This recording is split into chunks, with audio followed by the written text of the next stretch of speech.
సంవత్సరం నవంబర్ నెల 3వ రాశి మిథున రాశి. ఈ మిథున రాశి ఫలితాలు ఎట్లా ఉన్నాయి, ఈ మిథున రాశి ఫలితాలు ఎట్లా ఉన్నాయో మనం చూసుకుందాం. మరి ముందుగా చెప్పాలంటే జాబు, విద్య, ఉద్యోగం ఇది ఎట్లా ఉంది చూద్దాం. గురువు ద్వితీయంలో ఉన్నాడు, ధనాధిపతి, ధనాన్ని రక్షించేవాడు. ఉద్యోగరీత్యా తగినటువంటి జీతం వస్తుంది, కానీ చదువు కూడా బాగా సాగుతుంది. కానీ ఇక్కడ ఉన్నటువంటి సమస్య ఒకటి మాత్రం ముఖ్యంగా అందరికీ చెప్పాలి, ఏమిటంటే పాపగ్రహ వీక్షణ ఎక్కువగా ఉన్నది. 6 గ్రహాలు పరిపాలన మన ఈ సంవత్సరం మొత్తం ఉండటం చేత మంచి వాళ్ళకంటే చెడు వాళ్ళు ఎక్కువగా ఉంటారు. మన తప్పు లేకపోయినా మనల్ని ఇబ్బంది పెట్టేవాళ్ళు ఉంటారు. మనం పొరపాటు చేయకపోయినా కూడా మనల్ని కష్టపడేవాళ్ళు ఉంటారు, పెట్టేవాళ్ళు ఉంటారు. కాబట్టి మంచి ఉన్నది కదా అని మాత్రం ఎట్లా పడితే అట్లా ప్రవర్తించవద్దు. ఏ వ్యాపారస్తులు కానీ, ఉద్యోగస్తులు కానీ, ఎవరైనా కానీ తొందరపాటు పనులు చేయొద్దు. ఓర్పు చాలా అవసరం. ఎవరు ఎటువంటి ఇబ్బంది పెట్టినా మనల్ని కాదు అన్నట్టుగానే తప్పించుకొని ఉండటానికి అలవాటు పడటం చాలా మంచిది. ఒకటి, గురువు బాగున్నాడు కాబట్టి విద్య, ఉద్యోగం, మరి విదేశీయానం, జాబులు బాగుంటాయి. అయితే వాటిలో మాత్రం కష్టం బాగా ఎక్కువగా ఉంటుంది. కష్టే ఫలి అన్నారు. ఎప్పుడైనా సరే ఎంత చదువుకున్నా కూడా కష్టపడాలి, కష్టపడే రాయాలి. ఒకప్పుడు నేను పరీక్ష రాసే రోజుల్లో మా టీచర్స్ కానీ అందరూ ఏం చెప్పేవాళ్ళు, అరే వచ్చినవి ముందు రాసేసేయండి రా, మీకు అనుమానంగా ఉన్న అట్లా అట్టు పెట్టండి, చివరికి నిదానంగా కూర్చొని పరీక్ష టైం అయిపోయేంత వరకు కూర్చొని రాయండి. అయిపోయింది కదా పేపర్ ఇచ్చేసి వెళ్ళిపోయే పరిస్థితి చేయొద్దు. ఇప్పుడున్న పరిస్థితి కూడా అదే. ఎందుకంటే చదువుకునే పిల్లలు కానీ, పరీక్షలు రాసేవాళ్ళు కానీ జాగ్రత్తగా రాయాలి. అదే కాదు, కాపీలు కొట్టద్దు. కాపీ కొడితే మాత్రం ఖచ్చితంగా డీబార్ అయిపోయే పరిస్థితి, రెడ్ మార్క్ పడి ముందుకు వెళ్ళటానికి వీలైన పరిస్థితులు వస్తున్నాయి. ఉద్యోగంలో కావచ్చు, వ్యాపారంలో కావచ్చు, దేంట్లోనైనా సరే పట్టుబడి అయ్యే పరిస్థితులు మాత్రం చేసుకోవద్దు. ఒకటి, ముందు విద్య, ఉద్యోగం బాగుంది. పెళ్లి విషయంలో కూడా అదే చెబుతున్నాను. ఈ పెళ్లి విషయంలో వచ్చేప్పటికల్లా మరి కుజుడు బాగున్నాడు. ఈ కుజుడు బాగుంటే వ్యాపారం, వివాహం బాగుంటుంది. వివాహ విషయంలో మాత్రం అనుమానం లేదు. అనుమానం లేదు కదా అని చెప్పి నేను ప్రేమించానంటే మేమిద్దరం ప్రేమించుకున్నాం, మేము పెళ్లి చేసుకుంటాం, మొన్న ఒకళ్ళు నాకు ఫోన్ చేశారండి, మాకు కుదురుతుందా కుదరదా, ఏమంటే మేము పెళ్లి చేసుకుందాం అనుకున్నాం, ప్రేమించుకుందామండి, మా ఇద్దరు జాతకాలు చూడండి అంటే, మీరు ప్రేమించుకుంటానికి ముందే జాతకం చూసుకొని మీ ఇద్దరికి కలుస్తుందా లేదా చూసుకొని అప్పుడు ప్రేమించుకుంటే సరిపోతుంది. కానీ ప్రేమించుకున్న తర్వాతనే పనికిరాదయా అని చెబుతా. కాదండి మేము ప్రేమించుకున్నా ఒకళ్ళని వదలం, మేము చావటానికి సిద్ధపడతాం అన్నప్పుడు కలుస్తుందా లేదా చూపించుకోవాల్సిన అవసరం లేదు. ఒకటి, పెళ్లి చేసుకునే విషయంలో తల్లిదండ్రులు పెంచి పెద్ద చేసి విద్యాబుద్ధులు చెప్పించి సర్వస్వం ధారపోసి మీకు ఉద్యోగాలు ఇప్పిస్తే ఉద్యోగంలోకి వెళ్ళి మేము ప్రేమించుకున్నాం, మా ఇష్టం, పెళ్ళి మా ఇష్టం అంటే పెళ్ళి మీ ఇష్టం కావచ్చు, పెద్దవాళ్ళు మీ ఇద్దరికి నచ్చడం వరకే మీ స్వతంత్రం. తర్వాత వివాహం జరగాలంటే కుటుంబం అన్ని సమస్యలన్నీ పెద్దవాళ్ళు చూసి పెళ్లి చేస్తే మీ కుటుంబం బాగుంటుంది. ఇప్పుడు దాదాపుగా జరుగుతున్నవన్నీ కూడా ఎవరు వాళ్ళు స్వతంత్రంగా చేసుకున్నటువంటి పెళ్ళిళ్ళు ఎదురుదిరిగి చేసుకోవటం, మరి సరిగా పెద్దవాళ్ళు కూడా డేట్ ఆఫ్ బర్త్ ద్వారా జాతకం చూపించకుండా పెళ్లి చేయటం వల్ల పెళ్ళైన తర్వాత వెంటనే విడబడిపోయి కోర్టుకెక్కి పెద్దవాళ్ళని పోలీసు కేసులు పెట్టి అరెస్టులు చేయించి కోర్టులో దావాలు తెగక మొత్తం విపరీతంగా బ్లాక్ అయిపోయి ఉన్నాయి. కోర్టులో కేసులు తెవటం లేదు, విడాకులు రావటం లేదు, మళ్ళీ పెళ్లి జరగటానికి ఇబ్బంది అవుతుంది. కాబట్టి పెళ్లి విషయంలో ఎవరైనా సరే జాగ్రత్తగా చూసి పెళ్లి చేసుకోవటం మంచిది. తర్వాత వ్యాపారస్తులు, ఈ వ్యాపారం కూడా చాలా బాగుంది. బుధుడు బాగున్నాడు, వ్యాపారం బాగుంది. కానీ మోటార్ ఫీల్డ్ వాళ్ళకి మాత్రం సరిగా లేదు అని చెప్పాలి. మోటార్ ఫీల్డ్ వాళ్ళు, వ్యాపారం చేసేవాళ్ళు కానీ, మోటార్ ఫీల్డ్ టూ వీలర్ మీద తిరిగేవాళ్ళు కానీ, అట్లా వెళ్ళేవాళ్ళు ఎవరైనా సరే ఇప్పటి పరిస్థితుల్లో ఆలోచిస్తే యాక్సిడెంట్ అవ్వటానికి చాలా అవకాశాలు ఎక్కువగా కనపడుతున్నాయి. అదే కాదండి, వర్షాలు కురిసినాయి, వరదలు వస్తూ ఉన్నాయి, అట్లాంటి టైంలో పొరపాటున కూడా బయటికి వెళ్ళకూడదు.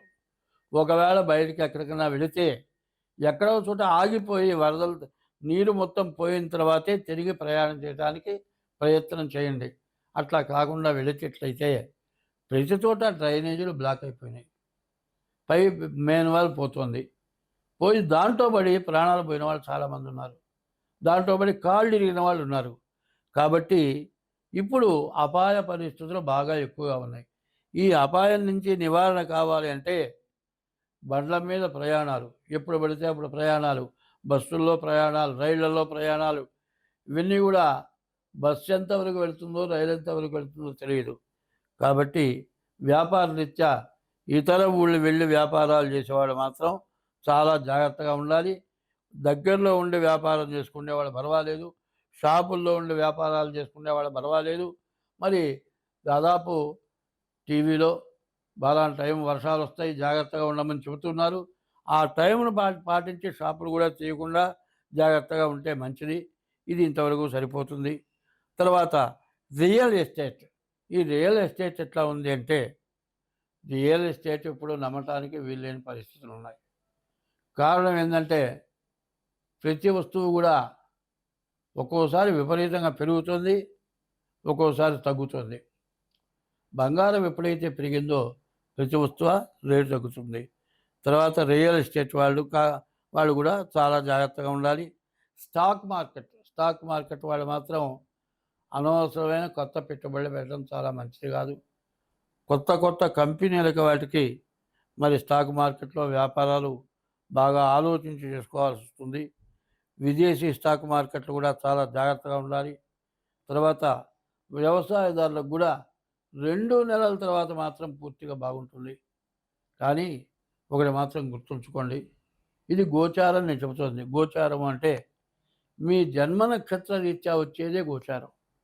జన్మ నక్షత్ర రీత్యా వచ్చేటువంటి గోచారాన్ని మీకు ఏదో పేర్లు పెడుతున్నారు. ప్రతివాడు పుట్టిన తారీఖు, నెల, సంవత్సరం, టైము, నక్షత్రం చూచి నక్షత్రం ద్వారా పేరు పెట్టలే. ఎవరు ఇష్టం వచ్చిన వాళ్ళ పేరు పెట్టుకొని ఇది నా గోచారం అంటే సరిపోదు. గోచారం అయితే కూడా 25 వంతులే జరుగుతుంది. ఈ చెప్పేది మొత్తం 25 వంతుల కిందే లెక్కేసుకోవాలి. మీకు పూర్తి జాతకం కావాలంటే పుట్టిన తారీఖు, నెల, సంవత్సరం ద్వారా కానీ, లేకపోతే డేట్ మరి హస్త సాముద్రిక, మరి చేయి చూసి చెప్పే హస్త సాముద్రిక ద్వారా కానీ మీ జాతకం చూపించుకోవడం చాలా అవసరం. ప్రతి వాళ్ళు కూడా ఏది నిలకడైన పరిస్థితి లేదు. ఇవాళ ఉన్న ఆదాయం రేపు లేదు. నెలలో 5 రోజులు వ్యాపారం సాగితే 25 రోజులు వ్యాపారం లేని పరిస్థితి ఉంటుంది. ప్రతి వృత్తి కూడా అట్లాగే ఉంటుంది. ఆఖరికి కూలి పని చేసుకునే వాళ్ళు ఉన్నారు. వర్షాలు కురుస్తున్నాయి, మరి టాపే మేస్త్రి, ఇల్లు కట్టేవాళ్ళు ఉన్నారు. వాళ్ళు నెలలో 15 రోజులే పనిచేస్తున్నారు. 15 రోజుల ఆదాయంతో బతకగలవా?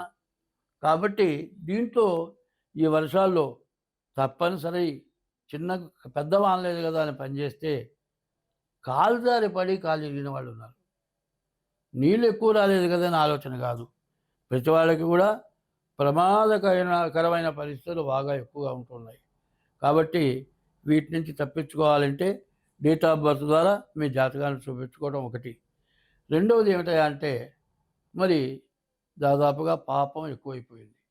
ఈ పాపం ఎట్లాంటి పాపం అంటే సన్యాసి, సంసారి ఇద్దరు ఉన్నారండి. భార్యాభర్తలు. ధర్మపత్ని అన్నారు. భర్తకి ధర్మమైన పనులు చేయటానికి సహకరించేది ధర్మపత్ని. భరించేవాడు భర్త.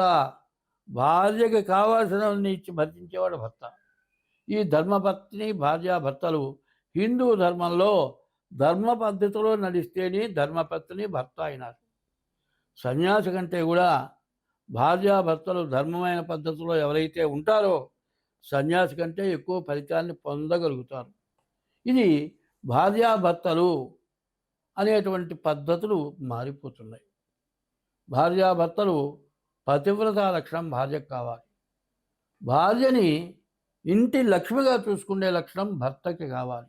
వివాహమై సంతానం కలిగిన తర్వాత భార్యను వదిలిపెట్టి వెళ్ళిపోతున్న వాళ్ళు కొంతమంది ఉన్నారు. వివాహమై సంతానం కలిగిన తర్వాత భర్త పిల్లలను వదిలిపెట్టి వెళ్ళిపోతున్నారు. ఎవరి పెళ్ళిళ్ళు వాళ్ళు చేసుకుంటున్నారు విడిగా. వీళ్ళ తల్లి ఇంకోళ్ళు పెళ్లి చేసుకుంటే, తల్లి ఇంకోడిని పెళ్లి చేసుకున్నాడు అనుకోండి. ఆ వచ్చేవాడు పిల్లల్ని చూస్తాడా? తండ్రి దగ్గరే పిల్లలున్నారు. ఇంకో వాడిని పెళ్లి చేసుకున్నాడు. మరి ఆ పిల్లల్ని ఆ తల్లి చూస్తుందా? మరి పిల్లల్ని కన్న తర్వాత భరించవలసిన బాధ్యత భార్యాభర్తలకు ఉన్నది. దాన్ని తప్పుతున్నారు. దానివల్ల అరిష్టం ఎక్కువవుతోంది. పసిపిల్లల్ని హింస పెడితే ఆ పాపం వృధాగా పోదు. ఈ పాపం ఎక్కువవటం చేత మీరు జాతకాలు చూపించుకోవాలి. దైవ బలం కలిగి ఉండాలి. ప్రకృతి పురుషుడు ఈ ప్రకృతిని కాపాడేవాడు, ప్రకృతిని రక్షించేవాడు. పాపం వల్ల ప్రకృతి ద్వారా మనల్ని శిక్షించేవాడు యఃకర్త. మనల్ని అందరినీ రక్షిస్తున్నటువంటి కర్త. జగతాం భర్త, జగత్తు మొత్తాన్ని పోషిస్తున్నాడు. మనందరినీ సంరక్షిస్తున్నాడు. మరి అందరికీ ఏది కావాలో అన్నీ సమకూర్చి పెడుతున్నాడు. నిధి, ఆ నిధి ఎట్లా ఉంటుంది అంటే, మనం ఏదైనా కొద్దిగా కావాలి, ఇంట్లో సరుకులు తెచ్చిపెట్టుకున్నాం, 2 నెలలు అయిపోయేటప్పటికల్లా ఏమవుతుంది? పుచ్చిపోతాయి. కానీ మనకు సంవత్సరం పొడుగుతా కావాల్సినంత ఇస్తున్నటువంటి సంహర్త, సంరక్షణ చేసేటువంటి వాడు మహసాంనిధి. ప్రపంచం మొత్తానికి, ప్రపంచ దేశాలన్నిటికీ కనపడేవాడు మహసాం నిధి. అటువంటి నిధి అయినటువంటి సూర్య భగవానుడు అన్ని మతాలకు, అందరికీ దేవుడు. ఆయన కనపడకపోతే ఒక్క సెకండు మనం జీవించలేము. అటువంటి సంరక్షకుడు సూర్య భగవానుడు. ఆ సూర్య భగవానుడు తండ్రి అయితే, భూదేవత ఉన్నది, ఆ భూదేవత తల్లి. ఈ భూదేవత నుంచి తల్లి ఎప్పుడు కూడా బిడ్డకి అన్నం పెడతారా నాన్న, అన్నం పెడుతుంది.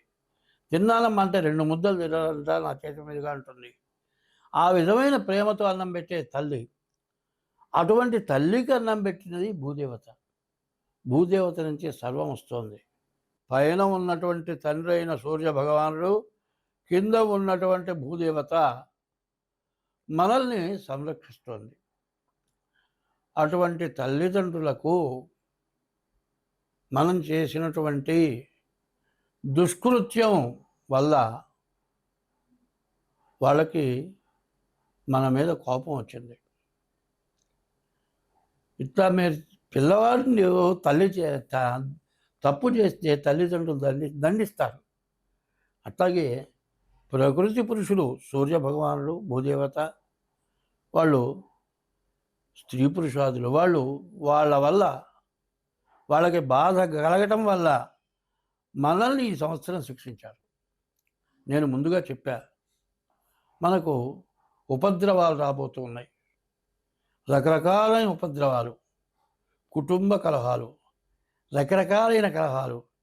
ఈ కలహాలు స్వార్థం, ఎవరికి వాళ్ళకి కావాల్సిన స్వార్థంతో ఇంత నష్టాలు, కష్టాలు ఎంత వచ్చినా నాకు చాలలేదు, ఇంకా సంపాదించాలి, మనకంటే పైవాడిని చూసి వాడిలాగా ఎట్లా అవుతామని ఆలోచించి స్వార్థంతో దురాగతంగా సంపాదించడం మొదలుపెట్టి, మంచితనం ఉండేటట్లయితే మనకంటే తక్కువ వాడిని చూసి మనం బాగున్నాం అనుకొని మనకంటే తక్కువ వాడికి సహాయం చేస్తే మనశ్శాంతి ఉంటుంది. మనకంటే ఎక్కువ వాడిని చూసి ఎట్లా బాగుపడతామని దురాగతమైనటువంటి ఆశ పెడితే మనశ్శాంతి ఉండదు. ఎప్పుడు కూడా మనశ్శాంతి కావాలి, ఎప్పుడు కూడా సహృదయత కావాలి. సహృదయత అంటే ప్రతి జీవరాశి యందు కూడా మనం ఉపకారం చేసే మనస్తత్వం కావాలి. స్వార్థం విడనాడాలి. మరి ఎక్కడైనా సరే నీవు పెట్టి ఉంటే అడవిలో ఉన్న అన్నం దొరుకుతుంది.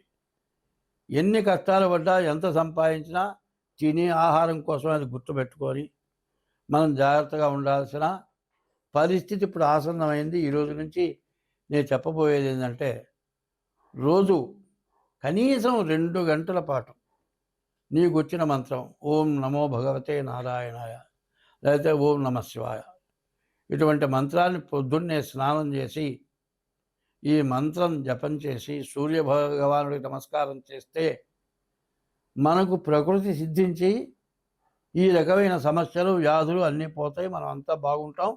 స్వస్తి.